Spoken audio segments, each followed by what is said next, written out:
সকাল থেকে আপনাদের সামনে দেখেছি কিভাবে দফা দফায় উত্তপ্ত হয়ে ওঠে। সেই সময় ছবি দেখতে পাচ্ছেন যখন এসডিপিওকে ঘিরে বিক্ষোভ দেখাচ্ছেন এলাকার মানুষ। ঘটনাস্থলে বিশাল পুলিশ বাহিনী মোতায়েন রয়েছে। রাফ পৌঁছেছিল, যদিও রাফকে এলাকার মানুষের বিক্ষোভের মুখে পড়ে ফিরে যেতে হয়।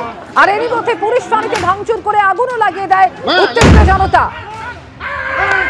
বিক্ষোভ ঠেকাতে কাঁদানে গেছে শেল কান্নায় পুলিশ। দেখছেন সেই সময় ছবি।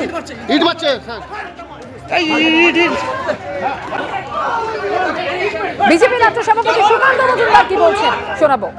কিন্তু মুখ্যমন্ত্রীর নির্দেশে এটা করেছে পুলিশ, অভিযোগ নেয়নি, কারণ মুখ্যমন্ত্রী বলেছিল আপনারা সহজে এফআইআর নেবেন না। তো আজকে দেবী পক্ষের মধ্যে আমার ঘরের দুর্গার সাথে রেপ হচ্ছে এবং আমাদের কাছে যে এখনো পর্যন্ত যা খবর পাচ্ছি আমরা, যে ওখানে পরিস্থিতি অত্যন্ত অগ্নিগর্ভ হয়ে উঠেছে। মানুষ এই পুলিশ প্রশাসনের বিরুদ্ধে যে বিক্ষোভ দেখাচ্ছে, এই বিক্ষোভটা শুধু পুলিশ প্রশাসনের বিরুদ্ধে নয়, এটা হচ্ছে পুরো মমতা বন্দ্যোপাধ্যায়ের বিরুদ্ধে বিক্ষোভ। মমতা বন্দ্যোপাধ্যায় এই মুহূর্তে লিটারালি রাজ্যটাকে সামলাতে পারছে না। এই সরকারের যাওয়া উচিত, বাংলার মানুষের মঙ্গলের জন্য যাওয়া উচিত, নচেত বাংলার মানুষের ভবিষ্যৎ কিন্তু খুব অন্ধকারের দিকে যাচ্ছে। আমাদের ঘরের মেয়েদের যদি মান সম্মান ইজ্জত না থাকে, কোন দুর্গার পুজো করবো আমরা? কাকে নিয়ে উৎসবে মানবো? মুখ্যমন্ত্রীর কথা মতো বাড়ির মেয়েরা সুরক্ষিত থাকছে না, তুলে নিয়ে গিয়ে তাদেরকে ধর্ষণ করা হচ্ছে।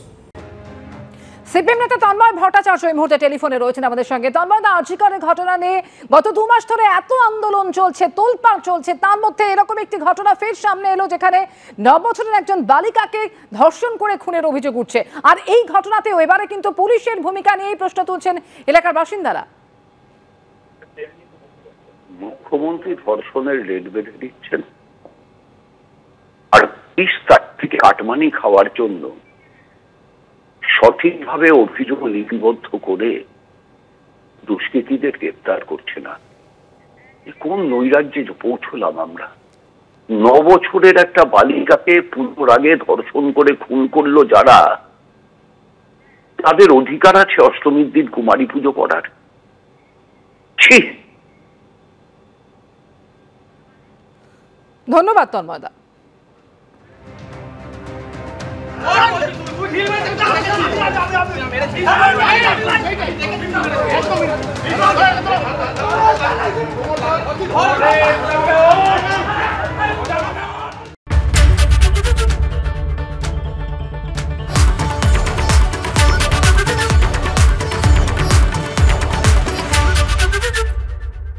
News flash.